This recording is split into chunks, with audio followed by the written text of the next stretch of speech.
this disco inferno.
Vlad had seen my smoke signals. The Mercedes was revving to go, almost drowning out the Banshee well of the sirens.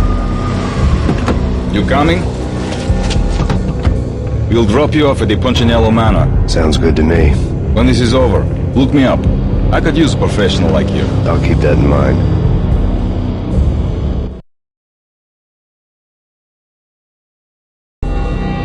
The night groaned with cold.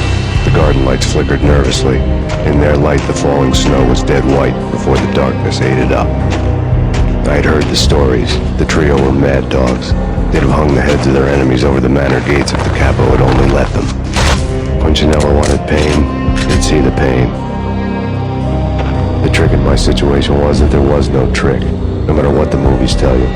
No rules, no secret mantra, no roadmap. It wasn't about how smart or how good you were. It was chaos and luck, and anyone who thought different was a fool. All you could do was to hang on madly, as long and as hard as you could. Someone had graciously left the back door open for me and killed the guards. My money was on Mona. I knew the trio would be standing between me and Punchinello. I had read their rap sheets, thick as phone books. No one would be walking out of here alive. The numbing cold of the broken night had followed me in. Upstairs, the trio tangoed down the manor halls to the silent rhythm of their murderous hearts. The blood of their victims rust on their lips. Vince Mignano, Pilot Providence, a.k.a. Big Brother, and Joe Deadpan Salem. The pistol was a frozen lump in my hand, piercing the skin, gnawing me to the bone.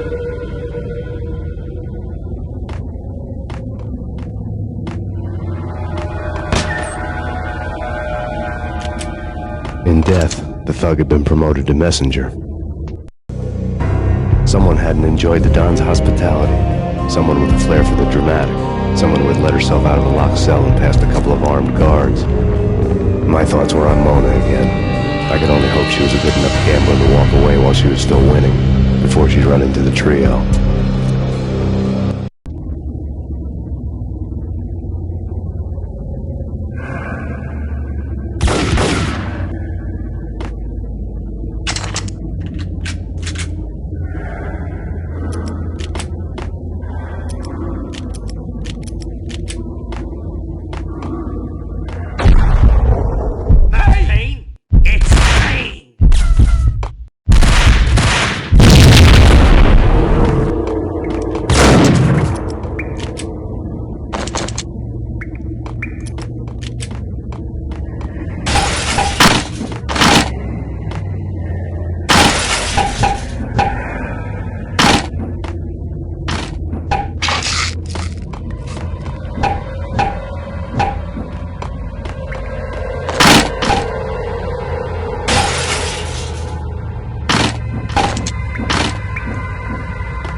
Someone get the guys from upstairs! No one's going anyplace. Too late for that. He walks in, we waste him. Vinny and Joe and Pilot won't get the credit for this kill. What the?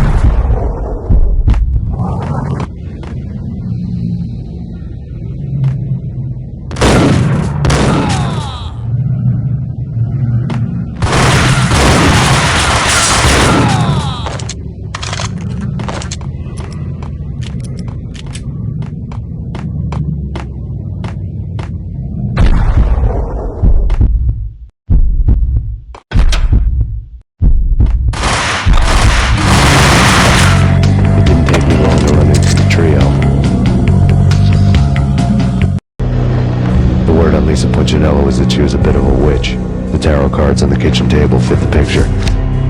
They weren't my kind of cards, but I was willing to take a crack at the hand Mrs. Punchinello had dealt. The first card was the tower. Maybe that was supposed to be the manor. It got easy after that. The devil was the master of the house, and death was me, coming for him.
You're a real angel, Max. I couldn't tell whether it was Mona or her sister. The body was a mess. The sick bastard had really gotten a kick out of it. Seeing her lying there got me thinking about another woman's body on another bed. Got me thinking about a fallen cradle.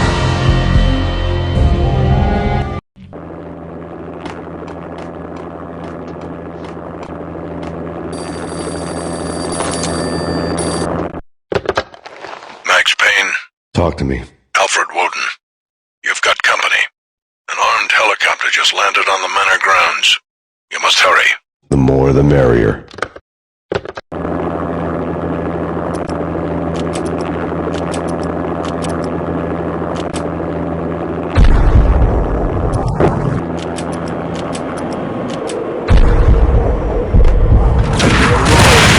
Vince Mugnano.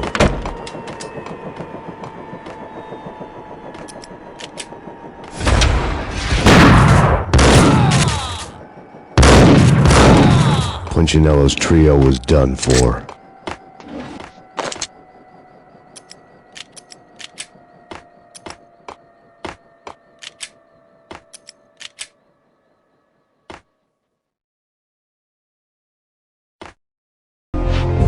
Outside my door. Hurry. He's coming for me.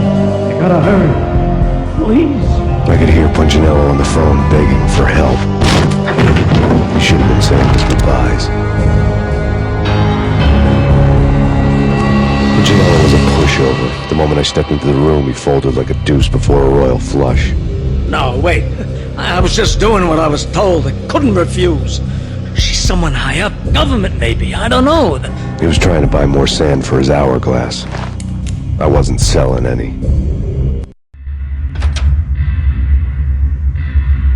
No, I told him not to.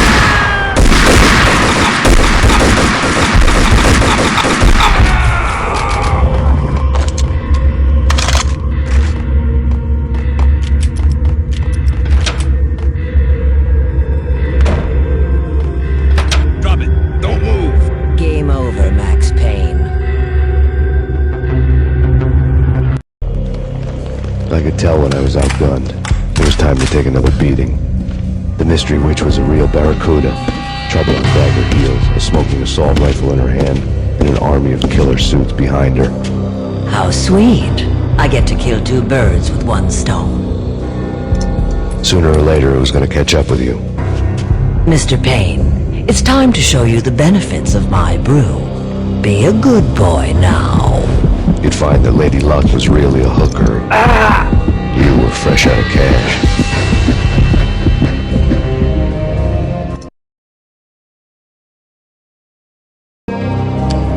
Gentlemen, we're done here. Take me to Cold Steel. She had just given me an OD of Valkyr. I could feel green fire eating my brains. They turned to steam. They did a fade on me. I'd never had a chance. The witch had got me just as sure as if she put a gun to my head and pulled the trigger. The shadows rushed me. Bruised mugshot faces hungry for revenge. They knew my weak spots and closed in for the kill. The floor turned into a vortex of green blood. I fell. Flesh of fallen angels.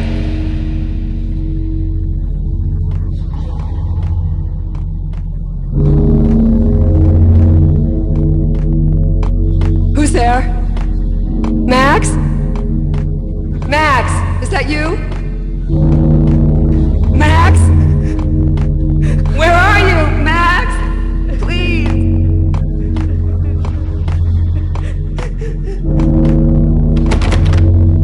No, please, Max, no. I'm sorry. Please don't, Max, no, please.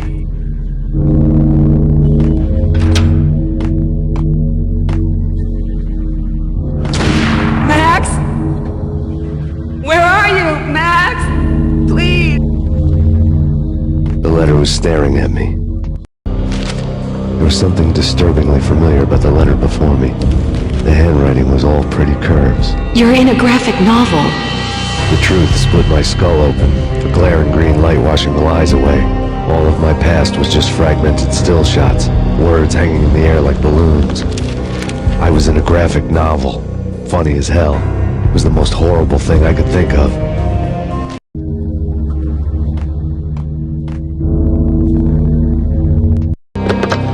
Bartender is shiny stuff, and dreams are made of stooped necromancers. He sings like a banana wrist, having strayed too close to the constellations on their shaved skulls. There was a bad line in a prank call. Someone spouting insane babble. I couldn't make sense of it. But I had an overwhelming sense of deja vu, and the caller's voice sounded oddly familiar.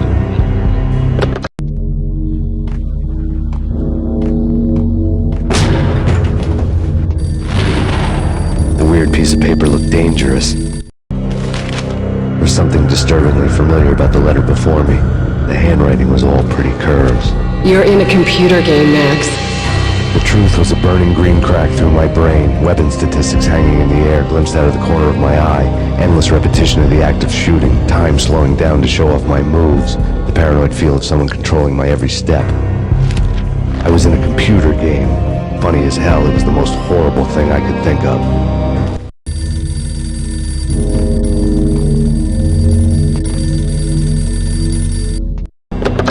Don't lose it. It's Valkyr. The drug. Snap out of it.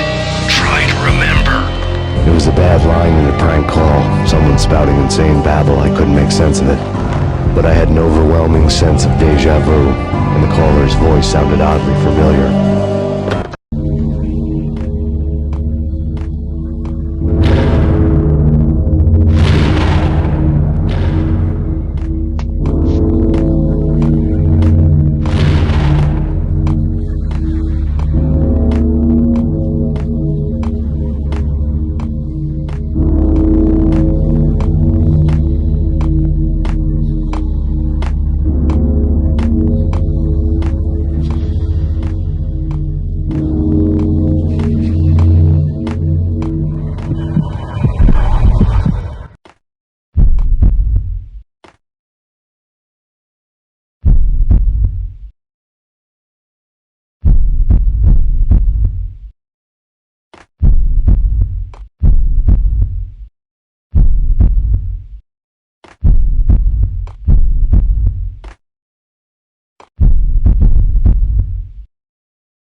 Something happened at the office today.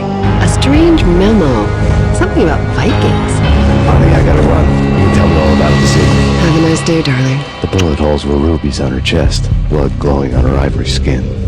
She was so beautiful. The killer was smiling. The flesh of fallen angels.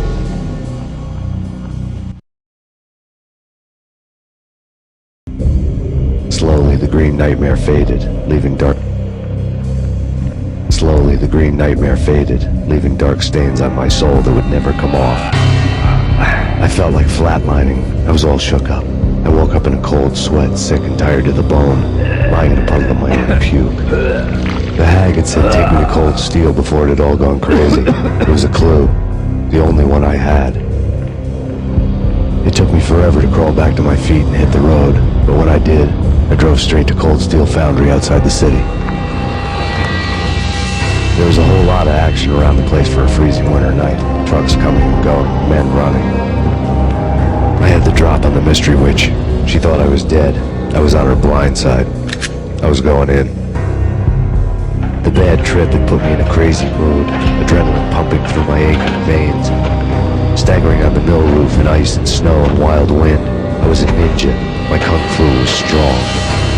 I wasn't hitting anybody. At best, I was Superman on kryptonite about to fall through a skylight, down to where it was all going down. A half-abandoned industrial area in the middle of nowhere. The factory was a perfect front for any number of illegal activities. In the belly of the plant, molten metal boiled and bubbled like a witch's brew.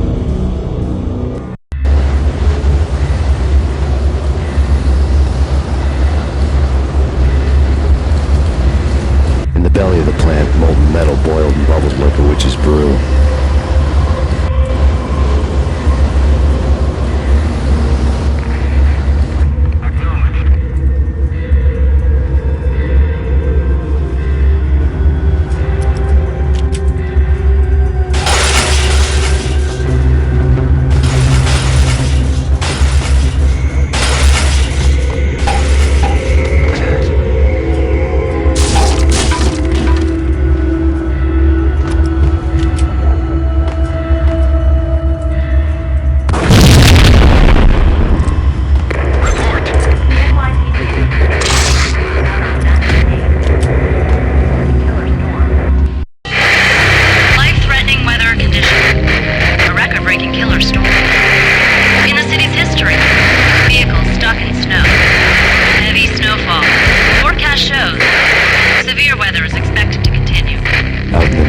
Snow fell like confetti over the Devil's Parade. The storm was anything but over.